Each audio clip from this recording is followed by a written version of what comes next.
जपानमध्ये मराठमोळ्या परंपरेचा जल्लोष। जपानमध्ये सुमारे 9 ते 10 हजार महाराष्ट्रीयन कुटुंबे वास्तव्यास असून ती प्रामुख्याने ओजिमा, निशिकसाई आणि योकोहामा या भागात एकत्रितपणे वसली आहेत। प्रदेशात राहूनही या कुटुंबियांनी मराठमोळ्या संस्कृतीचा वारसा जपला असून त्यातून भव्य उत्सवाची परंपरा रुजली आहे। योकोहामा मंडळ 2016 पासून दरवर्षी छत्रपती शिवाजी महाराज जयंती उत्सवाचे आयोजन करत आहे।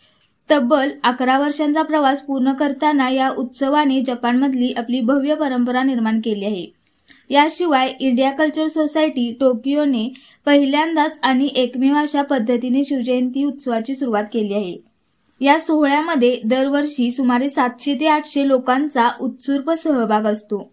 ढोल ताशांच्या गजरात, लेझिमच्या तालावर ध्वज फडकवत नृत्य करणारी मुले आणि लाकडी पालखीत विराजमान छत्रपतींची मूर्ती या सर्वांमुळे मिरवणूक भव्यतेने पार पडते।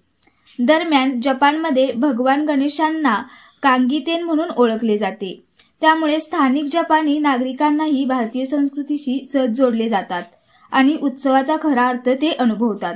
याशिवाय ओकाचिमाजी, ओजिमा, स्वामीनारायण मंदिर तसेच निवासी संकुलनामध्ये देखील गणेशोत्सव साजरा केला जातो। प्रदेशातही अशा उपक्रमामुळे महाराष्ट्राची संस्कृती, एकात्मतेची परंपरा जपली जात असल्याचे समाधान व्यक्त केले जात आहे। अशाच प्रेरणादायी बातम्यांसाठी सबस्क्राईब करा इंडियन पोलीस मित्र भारत न्यूज चॅनेलला।